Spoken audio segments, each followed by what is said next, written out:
श्री कृष्णचंद्र से मिलने के लिए तथा भविष्य का कार्यक्रम निश्चित करने के लिए अर्जुन द्वारिकापुरी गए थे। जब उन्हें गए कई महीने व्यतीत हो गए, तब एक दिन धर्मराज युधिष्ठिर को विशेष चिंता हुई। वे भीमसेन से बोले, हे भीमसेन, द्वारिका का समाचार लेकर भाई अर्जुन अभी तक नहीं लौटे, और इधर काल की गति देखो, संपूर्ण भूतों में उत्पात होने लगे हैं, नित्य अपशकुन होते हैं, आकाश में उल्कापात होने लगे हैं और पृथ्वी में भूकंप आने लगे हैं। सूर्य का प्रकाश मध्यम सा हो गया है और चंद्रमा के इर्द गिर्द बारंबार मंडल बैठते हैं। आकाश के नक्षत्र एवं तारे परस्पर टकराकर गिर रहे हैं। पृथ्वी पर बारंबार बिजली गिरती है। बड़े बड़े बवंडर उठकर अंधकारमय भयंकर आंधी उत्पन्न करते हैं।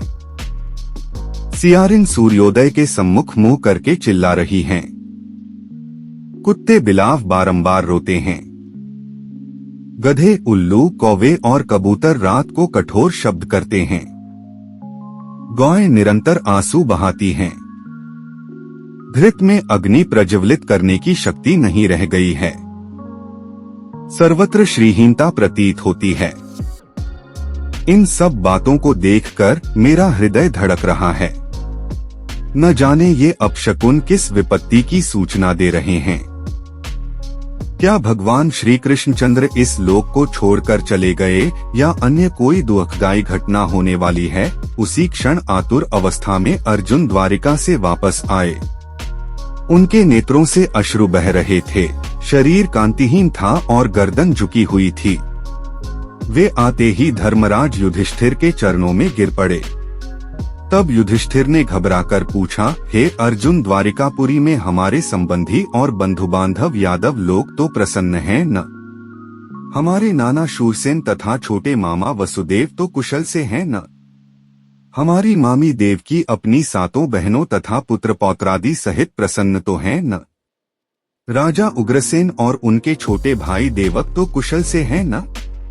प्रद्युम्न, अनिरुद्ध, सांब, ऋषभ आदि तो प्रसन्न हैं न?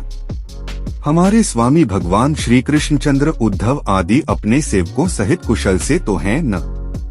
वे अपनी सुधर्मा सभा में नित्य आते हैं न?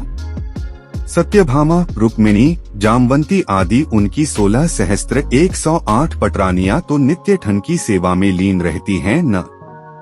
हे भाई अर्जुन, तुम्हारी कांति क्षीण क्यों हो रही है और तुम श्रीहीन क्यों हो रहे हो? धर्मराज युधिष्ठिर के प्रश्नों के बौछार से अर्जुन और भी व्याकुल एवं शोकाकुल हो गए। उनका रंग फीका पड़ गया। नेत्रों से अविरल अश्रुधारा बहने लगी। हिचकियां बंध गईं। रुंधे कंठ से उन्होंने कहा, हे भ्राता, हमारे प्रियतम भगवान श्री कृष्णचंद्र ने हमें ठग लिया। वे हमें त्याग कर इस लोक से चले गए। जिनकी कृपा से मेरे परम पराक्रम के सामने देवता भी सिर नहीं उठाते थे, मेरे उस परम पराक्रम को भी वे अपने साथ ले गए। प्राणहीन मुर्दे जैसी गति हो गई मेरी। मैं द्वारिका से भगवान श्री कृष्णचंद्र की पत्नियों को हस्तिनापुर ला रहा था, किंतु मार्ग में थोड़े से भीलों ने मुझे एक निर्बल की भांति परास्त कर दिया। मैं उन अबलाओं की रक्षा नहीं कर सका।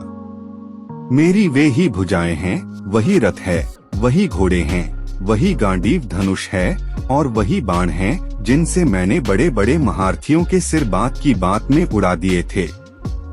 जिस अर्जुन ने कभी अपने जीवन में शत्रुओं से मुंह की नहीं खाई थी, वही अर्जुन आज कायरों की भांति भीलों से पराजित हो गया। उनकी संपूर्ण पत्नियों तथा धन आदि को भील लोग लूट ले गए और मैं निहत्थे की भांति खड़ा देखता रह गया।